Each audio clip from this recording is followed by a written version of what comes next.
माँ का संदूक 19 साल का रहस्य।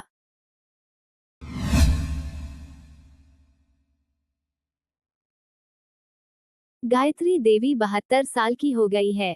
गायत्री देवी के 3 पुत्र हैं। गायत्री जी के पति का देहांत तब हो गया जब वो 48 वर्ष की थी।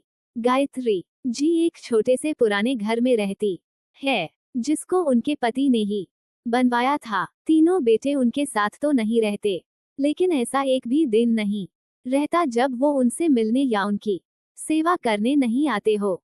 तीनों की पत्नियां भी दिन में आती है, यानी यूं ही समझ लीजिए कि उनका घर कभी खाली नहीं रहता, कोई ना कोई वहां उनकी सेवा चाकरी में लगा ही रहता है। 3 बेटों ने अलग अलग अपना घर बना रखा है। सबकी अपनी पर्सनल लाइफ भी है और परेशानियां भी है। आदमी चाहे कितना भी बड़ा बन जाए, उनकी परेशानी कम नहीं होती। अमीर से अमीर इंसान को भी ये परेशानी होती है कि वो अमीर कैसे बना रहें। तीनों बेटों ने कई बार जिद भी कि माँ उनके साथ जाकर वहां रहें, लेकिन उन्होंने कहा कि वो यही रहेगी उसी घर में, उन्हें और कहीं चैन नहीं आता है। आप ऐसा बिल्कुल मत सोचिए कि यह तीनों बेटे बड़े सुपुत्र है, इसलिए यह अपनी माँ की सेवा में लगे रहते हैं। तीनों बेटों को उनसे ज्यादा प्यार या लगाव की असली वजह कुछ और है। वजह है उनकी माँ का एक बड़ा संदूक, एक बड़ा लड़की का संदूक जिस पर ताला लगा है। ये संदूक इनके जीवन में बहुत अहम भूमिका रखता है।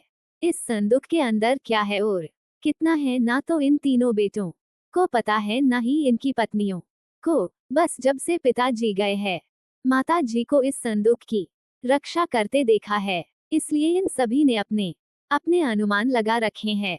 ना ही अनुमान बल्कि इन्होंने तो एक आस लगा रखी है कि इस संदूक के खुलते ही यह क्या क्या करने वाले हैं।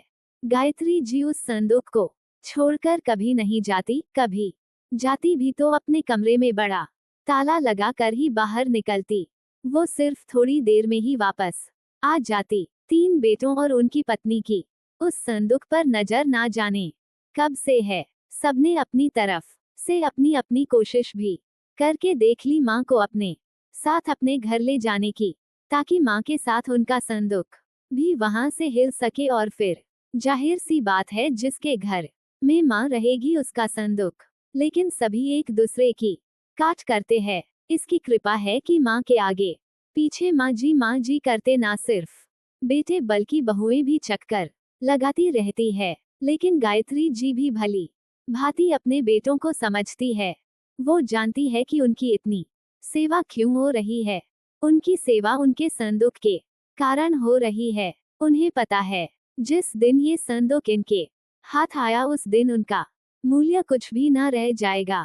तीनों भाइयों और उनकी पत्नियों में यह बातें है कि माँ के पास ना सिर्फ उनका सोना है, बल्कि उनकी सांस का सोना भी इसी संदूक में है। माँ इसलिए इस संदूक की इतनी हिफाजत करती है। सभी अपनी अपनी कहानियां बनाकर बैठे हैं। किसी का दावा है कि उन्होंने संदूक को एक बार उठाकर देखा है, वो बहुत भारी है।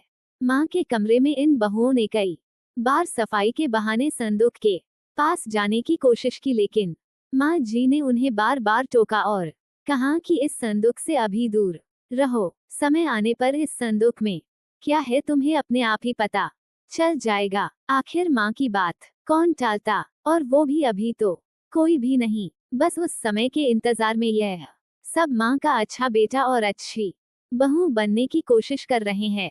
रात में कोई ना कोई माँ के घर में जरूर रुकता, लेकिन माँ जी उसे अपने कमरे में सोने नहीं देती थी। इस तरह गायत्री जी ने इस संदूक के सहारे 19 साल निकाल दिए।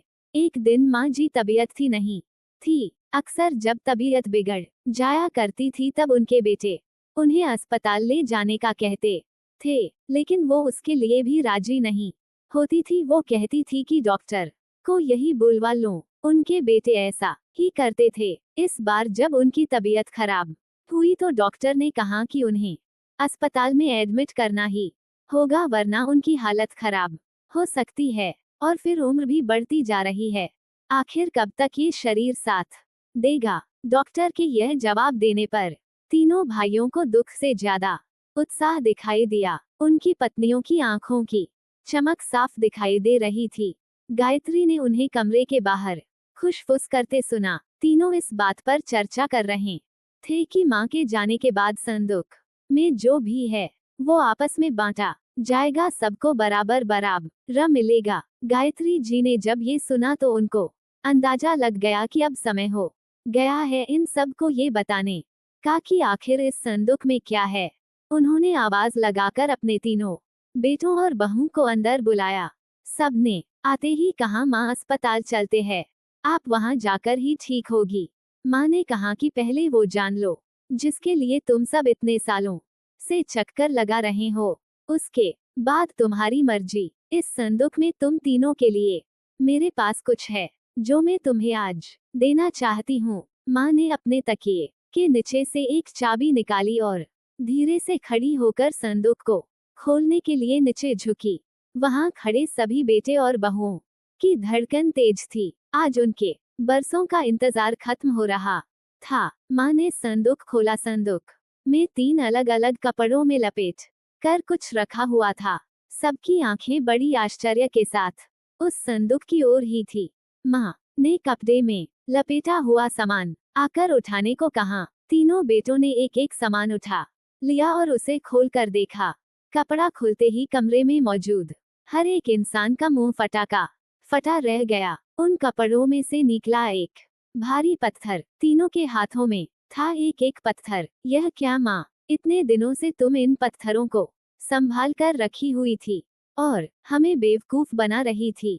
हमने सोचा तुमने गहने संभाल कर रखे हैं। माँ ने कहा, मैंने तुम्हें कब बेवकूफ बनाया, और गहने तो थे बहुत थे, लेकिन कब किसके लिए कितने बेचे इसका मैंने हिसाब नहीं रखा। जब तुम्हारे पिता आखिरी समय में थे तब हमारे पास कुछ नहीं था। तुम तीनों ने शादी के बाद ऐसा मुंह फेरा। क्या तुम्हें पता है कि किस अभाव में उनका अंतिम समय गुजरा? पर उस समय भी उन्होंने तुम्हें कुछ नहीं कहा। उन्होंने उस समय भी मेरा सोचा। उन्हें पता था कि उनके जाने के बाद उनके बेटे मेरे साथ भी यही करने वाले हैं, इसलिए उन्होंने मेरे लिए इस संदूक का उपाय खोजा। देखो कितना सही उपाय दिया था। तुम लोगों को बेवकूफ बनाना या तुम लोगों से सेवा करना ना उनका मकसद था ना मेरा। वो तो चाहते थे कि उनके जाने के बाद मैं अकेली ना रहूं, बेटे मेरे साथ हो मेरी आंखों के सामने। बस यही इच्छा थी। अब मैं शायद ज्यादा ना रहूं, इसलिए मैंने तुम्हें सच बता दिया। सभी बेटे बहू अब कमरे से बड़बड़ाते हुए और गुस्से से निकले। करीब 1 घंटे तक माँ के कमरे के बाहर ही सब एक दूसरे पर अपना गुस्सा निकाल रहे थे। बहस हो रही थी कि अब माँ को अस्पताल ले जाना है कि नहीं, और ले जाएगा तो खर्चा कौन उठाएगा। मांझी अपने बिस्तर पर लेटी हुई सब सुन रही है। आपको ये कहानी कैसी लगी हमें कमेंट कर जरूर बताएं। इसी तरह की अच्छी कहानियाँ आप यहाँ पर पढ़ सकते हैं। यहाँ उपस्थित शिक्षाप्रद कहानियाँ आपका मनोरंजन करने के साथ दिशा भी देंगी। तो बने रहिए हमारे साथ और हमारे प्रयास को सफल बनाएं। चैनल सब्सक्राइब अवश्य करें।